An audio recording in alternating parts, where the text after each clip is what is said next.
वही वीडियो देखो जो आए बिना ब्रेक के। अभी डाउनलोड करें तक ऐप। नमस्कार, शाम के 4 बजने को हैं। आप देख रहे हैं आज तक, आपके साथ मैं हूं चित्रा त्रिपाठी। तूफान आया, तबाही लाया। इस वक्त की स्थिति महाराष्ट्र और गुजरात के लिए यही बनती हुई दिखाई दे रही है। सुपर तूफान निसर्ग तेजी से मुंबई की ओर बढ़ रहा है। सबसे पहले यह महातूफान महाराष्ट्र के अलीबाग से टकराया। तूफान के आते ही समंदर में ऊंची ऊंची लहरें उठने लगी।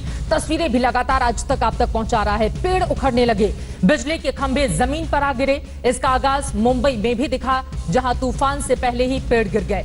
बस स्टॉप धराशायी हो गया।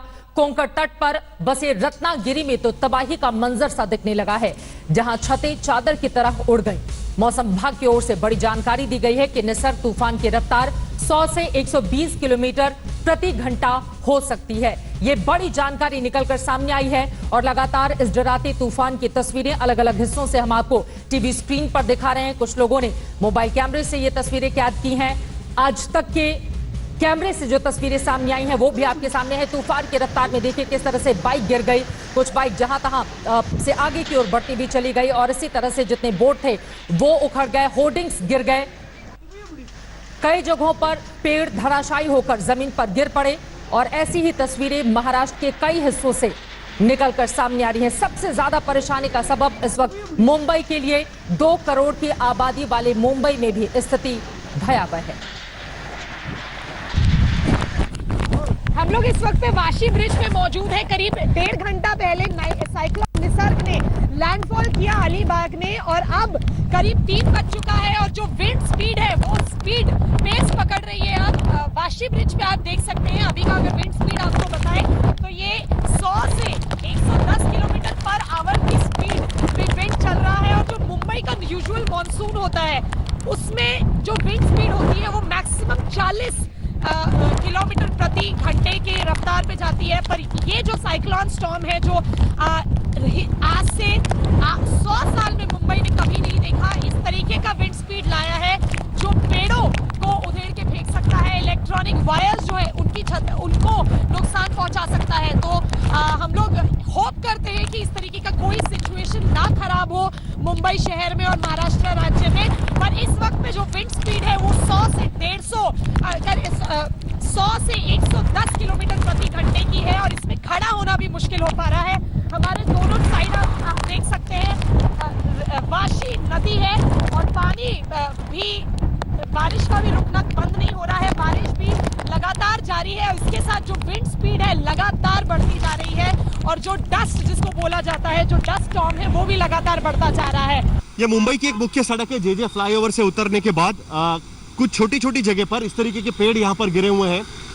हालांकि अभी इतना बहुत ज़्यादा हवा का स्पीड नहीं है, बहुत ज़्यादा तेजी से हवा नहीं बह रही है, लेकिन उसके बावजूद इस तरीके का डिस्ट्रक्शन मुंबई में फिलहाल देखने को मिल रहा है। अब साइक्लोन करीब करीब हिट कर चुका है अलीबाग के पास में और उसके बाद ये विंड का स्पीड जो है, ये हवा की रफ्तार जो है वो और बढ़ सकती है। तब और किस तरीके से ये डिस्ट्रक्शन देखने मिलेगा वो देखना है। हालांकि अभी तक कोई बीएमसी के लोग यहाँ पर नहीं आए हुए हैं। ट्रैफिक आप देख सकते हैं कि वैसे भी कम है। कोविड की स्थिति है जिसके वजह से पहले से ही लोग लॉकडाउन में थे और साइक्लोन की वजह से वैसे ही उनको घर के अंदर रहने के लिए कहा गया, लेकिन फिर भी लोग यहाँ पर आप देख सकते हैं। लेकिन इस तरीके की और भी छुटपुट घटनाएं कई जगह पर देखने मिल सकती है। कैमरामैन राकेश सालस्कर के साथ साहिल जोशी, मुंबई आज तक। निसर्ग चक्रवाती तूफान है वो लगातार अपना असर दिखा रहा है। तेज हवाएं जो बड़े बड़े पेड़ है उनको उखाड़ दे रही है, बड़ी बड़ी टहनियां तोड़ दिया है और यहाँ पर आप देख सकते हैं कि नारियल के इतने सारे जो पेड़ है वो तहस नहस हो गए। ऊपर का जो इलाका है नारियल के पेड़ों का वो टूट गया है। तो ये बहुत ही ज्यादा भयावह ऐसी स्थिति है। लेकिन जिस प्रकार से प्रशासन ने काम किया है कि सटे हुए इलाके से, समुद्री से सटे हुए इलाके से जो कच्चे मकानों में लोग रहते हैं उन्हें सुरक्षित जगह पर लेकर गए हैं, लेकिन उनके जो मकान है उनकी हालत बहुत ही खस्ता है। जो यहाँ पर नज़ारा देखने को मिल रहा है कि तूफान है, स्पीड यानी रफ्तार इस तूफान की जो बताई जा रही है वो तकरीबन 100 से 120 किलोमीटर इतनी है। यहाँ पर आप पीछे मैं दिखाना चाहता हूँ, जहाँ पर हम खड़े हैं वहाँ का पीछे का ये इलाका है और आप देख सकते हैं कि ये जो पेड़ है जो पीछे का उसको तहस नहस हो गया है। मुरुड जंजीरा कहिए या फिर मुंबई तक के ये अभी पहुँचने वाला है, क्योंकि इसका जो देखिए जो हवा है, हमें चलना भी यहाँ पर बड़ा ही मुश्किल हो रहा है, इतनी तेज हवा है यहाँ पर। और ये ही नज़ारा अगले 3-4 घंटे तक रहने वाला है। निसर्ग तूफान का कहर जगह जगह जारी है। आपको बता दें, निसर्ग एक बंगाली शब्द है जिसका अर्थ है प्रकृति। बांग्लादेश की ओर से इस तूफान का नाम दिया गया है, लेकिन इस तूफान ने महाराष्ट्र और अब धीरे धीरे करके गुजरात के कई हिस्सों को अपनी चपेट में लेता हुआ और वहां पर भारी तबाही मचाता हुआ। निसर्ग तूफान जब रत्नागिरी से टकराया तो साफ हो गया कि कितनी बड़ी तबाही सामने आ गई है। तेज रफ्तार तूफान ने आते ही रत्नागिरी को तहस नहस करना शुरू कर दिया। पेड़, मकान, सब कुछ धराशायी हो गए। तूफान की रफ्तार डराने लगी, हवा शोर करने लगी, ऐसा लगा मानो सब कुछ उड़ाने पर आमादा हो। घर की छत तो देखते ही देखते उड़ने लगी, मानो कोई चादर फैलाई हो।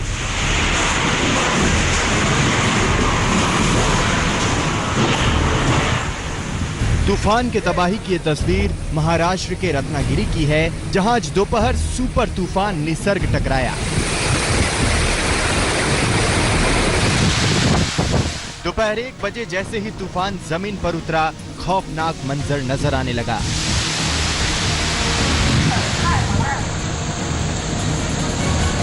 समंदर में ऊंची ऊंची लहरें उठने लगी।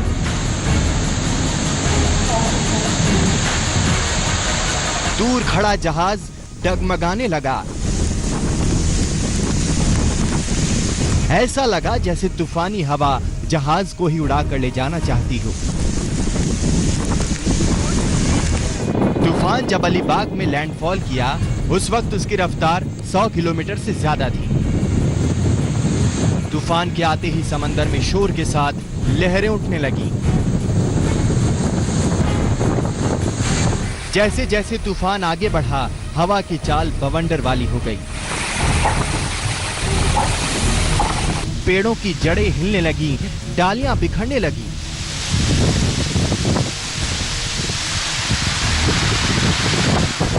रत्नागिरी में तूफान के आगाज ने बता दिया कि 350 किलोमीटर दूर मुंबई में तूफान क्या कहर बरपाने वाला है। महाराष्ट्र में सबसे पहले तूफान अलीबाग और रत्नागिरी में आया। मौसम विभाग ने पहले ही यहां अलर्ट जारी कर दिया था। लोगों को घरों में रहने को कहा गया था। समुद्र के किनारे से काफी लोगों को सुरक्षित जगहों पर ले जाया गया था। एनडीआरएफ की 2 कंपनी भी रत्नागिरी में पहले से तैनात थी।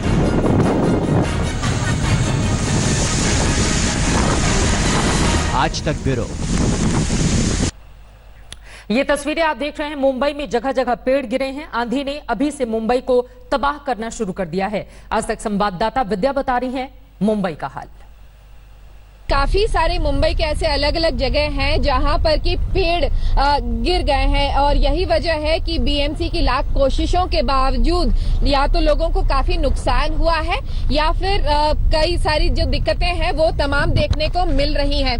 इस वक्त हम हैं जुहू के इलाके में। आप देख लीजिए, यहाँ बाहर हम यही देखने के लिए निकले थे कि क्या कहीं पर किसी तरह का नुकसान हुआ है। तो देख लीजिए, यहाँ पर हमें वो देखिए वहां पर एक पेड़ गिरा हुआ नजर आ रहा है और यहाँ पर काफी सारी आवाजाही जो गाड़ियों की है वो बंद हो गई है। ये चंदन टॉकीज के पास का इलाका है। बीएमसी को काफी ज्यादा दिक्कत हो रही है। यहाँ पे कोई अधिकारी, ये देखिए वायर भी एक है जिसको लेकर ये गिरा है ये पूरा पेड़। और यही वजह है कि क्योंकि बीएमसी के अधिकारी भी यहाँ पर नहीं मौजूद है, तो जिसकी वजह से काफी सारी दिक्कतें लोगों को हो रही हैं। जो रास्ते से इस्तेमाल करना चाह रहे हैं वो यू टर्न ले लेके वापस जा रहे हैं क्योंकि ये रास्ता ऑलमोस्ट बंद हो गया है। तो इसी तरीके से अंजना कई जगहों पर दिक्कतें लोगों को पेश आ रही हैं। इसके अलावा जो आपने दूसरा सवाल किया था कि क्या समय गुजर चुका है, तो जी जो सबसे भयानक जो समय था मुंबई में वो गुजर चुका है। मुंबई में सबसे ज्यादा जो खतरा था वो उसी समय था जब चक्रवात अलीबाग क्रॉस कर रहा था। अलीबाग के क्रॉस करने के बाद वो आगे जब बढ़ेगा तो एक तो वो कमजोर होगा और दूसरा जो सबसे बड़ी बात है कि उसका जो डायरेक्शन है वो आगे थोड़ा और मुड़ते हुए मुंबई से और दूर जा रहा है। तो यही वजह है कि अभी जो सबसे ज्यादा खतरा था वो जा चुका है और जो मुंबई को सहना था वो ज्यादातर मुंबई ने सह लिया है। इसी तरीके से बरसात जो है वो अगले कई घंटों तक होती रहेगी।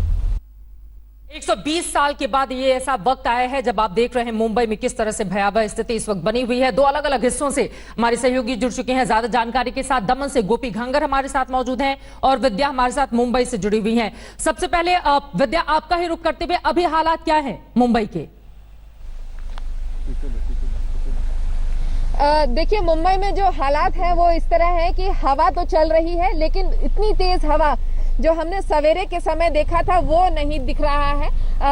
अभी भी तेज रफ्तार से बारिश हो रही है और काफी ज्यादा जगहों पर अभी भी जो बरसात हो रही है उसकी वजह से कई सारे पेड़ अभी भी गिरे हुए हैं, लेकिन बहुत ज्यादा नुकसान होता हुआ नजर नहीं आ रहा है। कई सारे देखिए यहाँ दुकान वाले पता नहीं क्यों दुकान खोल के बैठे हैं। आइए इनसे बात करने की हम लोग कोशिश करेंगे कि भाई ये लोग इस समय में, ऐसे समय में दुकान क्यों खोल के बैठे हैं जबकि साइक्लोन आया है और सख्त मनाही की गई है कि बाहर नहीं निकलें।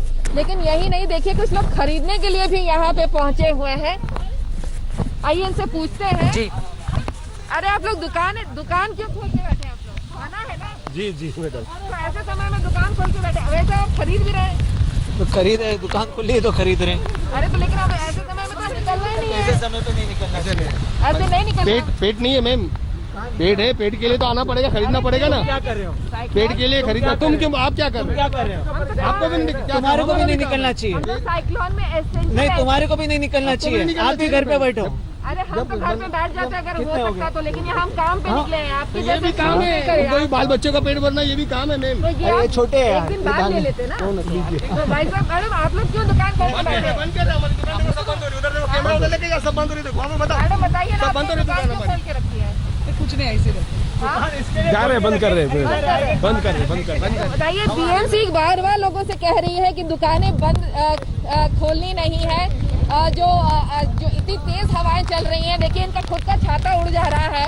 दुकान संभल नहीं रही है, लेकिन फिर भी पैसे कमाने की होड़ में देखिए यहाँ पर ये लोग लगे हुए हैं। कोई बचा नहीं, बल्कि इसलिए क्योंकि हम कोरोना से इतने डर गए, हमें इस तूफान से डर नहीं लग रहा है। डर नहीं लग रहा है। हाँ, कोरोना से डर गए। कोरोना से तूफान से डर नहीं लग रहा है। अच्छा, तो जिस तरह आपने सुना, नई नई बातें हैं यहाँ पे। कोरोना से इतना डर गए थे, इतना ज्यादा कि अब तूफान से डर नहीं लगता, इनका ये कहना है। ये महत्वपूर्ण है क्योंकि एक तरफ महाराष्ट्र मुंबई में हम देखें तो कोरोना का बढ़ता कोहराम वहां के लोगों के लिए पहले ही परेशानी का सबब बना हुआ है और इसी वजह से लोग कह रहे हैं कि ये तूफान तो छोटा सा है कोरोना के आगे। कोरोना ने जिस तरह की बड़ी तबाही मचाई है और जिस तरह से संकट में डाल दिया है मुंबई और महाराष्ट्र के लोगों को। सीधे गोपी घांगर का रुख कर लेते हैं दमन का। गोपी, अपने आसपास किस तरह की तस्वीरें आप देख रही है? वहां पर हवा की रफ्तार, बारिश का मिजाज, वहां पर कैसी स्थिति इस समय देखी जा रही है?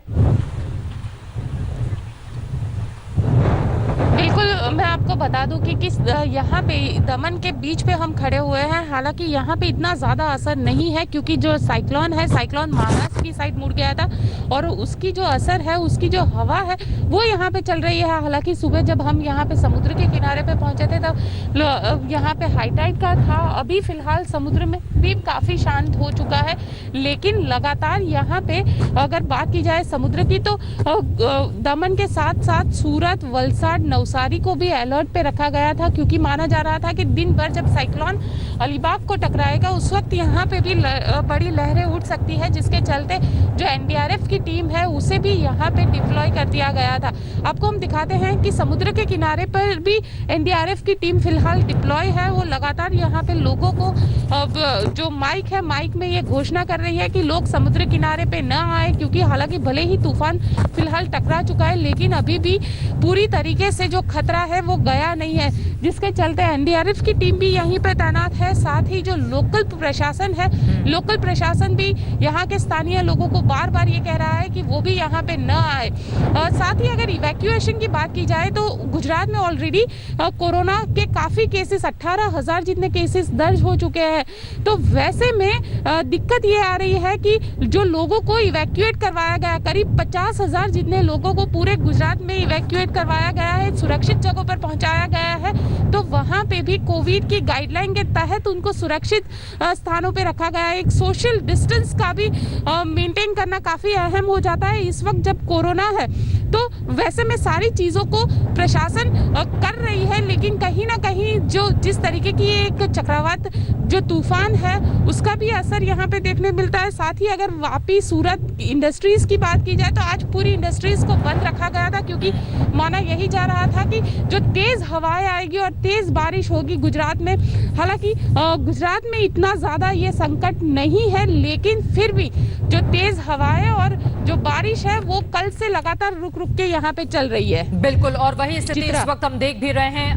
महत्वपूर्ण जानकारी आपने दी है। एक बार फिर से हम रुक कर लेते हैं विद्या का। विद्या, पिछली बार मुंबई में जो कहा जा रहा है 100 साल पहले जो तूफान आया था उस समय बेहद कम आबादी मुंबई की थी, लेकिन अभी 2 करोड़ की आबादी वाली मुंबई हम आपके पीछे देख रहे हैं, जहां तहां दुकानें भी खोली रखी गई हैं। एक ऐसे वक्त में जब उद्धव ठाकरे की ओर से साफ साफ कहा गया है कि अगले 2 दिनों के लिए लोग अपने घरों से बाहर ना निकले, उसके बावजूद ये लोग इतनी बड़ी चूक करते हुए दिखाई दे रहे हैं। पूरा तकलीफ में चल रहे हैं हम लोग, बहुत हालत खराब है। बिल्कुल, और इनका यही कहना है कि पापी पेट का सवाल है जिसकी वजह से ये निकले हैं आपको, लेकिन आदेश सरकार का था उसकी अवहेलना करना। आदेश सरकार का, हमको मदद नहीं है ना, तो कहाँ जाए, मर जाए, इससे अच्छा मर जाए। नहीं अच्छा है, कोरोना ही मार दे तो हमको वही अच्छा, कोरोना भी नहीं हो रही हमको। तो सर ने बोले 20 लाख रुपए किधर है, सबके अकाउंट में आएंगे, किनके घर में पहुंचे, कौन गरीब ये बताइए। पैसा मिला अरे लेकिन जान है तो जहान है ना, अभी क्या कुछ हो जाए तो आप लोग को कौन। तो मोदी सर ने बोले थे कि 20 लाख रुपया सबके अकाउंट में आएगा, कहाँ है पैसा। पुरानी बात है, आज की बात। अभी साइक्लोन की बात हो रही है। साइक्लोन में आप लोग दुकान खोल के बैठे हैं, क्या ये सही है? आदेश तो पालन ये नहीं करना चाहिए क्या? पालना है, परिवार के लिए बैठे मैडम, और कुछ नहीं, परिवार के लिए। मेन चीज होता है परिवार। अगर परिवार का हम जान जोखिम में करके पेट नहीं भरेगा तो हमको कोई 1 रुपया लाके देने वाला नहीं है। हमको हमारे सर पे हमारे कुछ भी आंधी आए, तूफान आए, कोरोना आए, हमको हमारे परिवार का पेट भरना है। आपकी दुकान तो पहले से ही चल रही थी ना, अभी कौन सी बंद थी? कोरोना के दुकान में क्या मजदूरी होती है आपको नहीं मालूम है? 400, 500, 300 की मजदूरी होती है।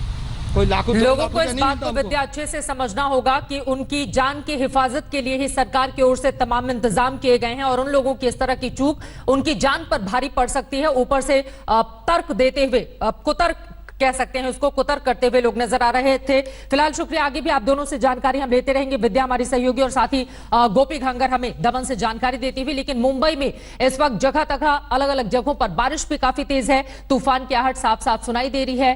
क्या हाल है मुंबई के दूसरे हिस्से में? आज तक रिपोर्टर तनुश्री पांडे की एक ग्राउंड रिपोर्ट देखिए।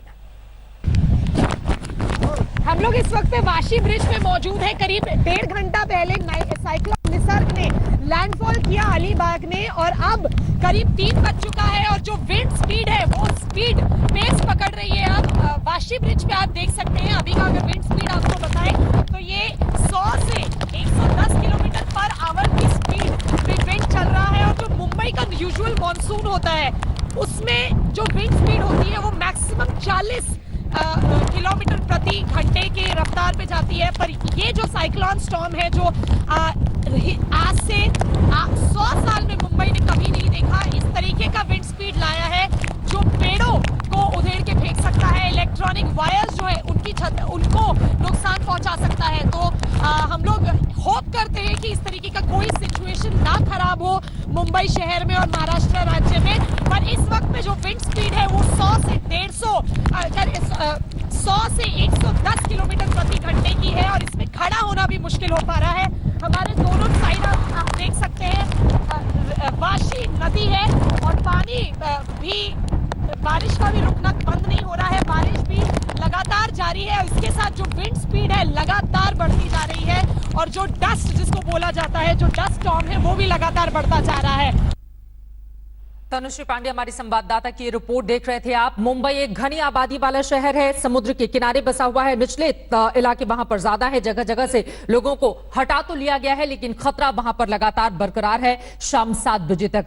वहीं आपको बता दें इस पूरे मामले पर बीएमसी की किस तरह की तैयारी रही है, आगे को लेकर कैसे किए जा रहे हैं इंतजाम, तमाम मुद्दों पर बीएमसी कमिश्नर से बातचीत की है हमारी संवाददाता साहिल जोशी ने। सुनिए।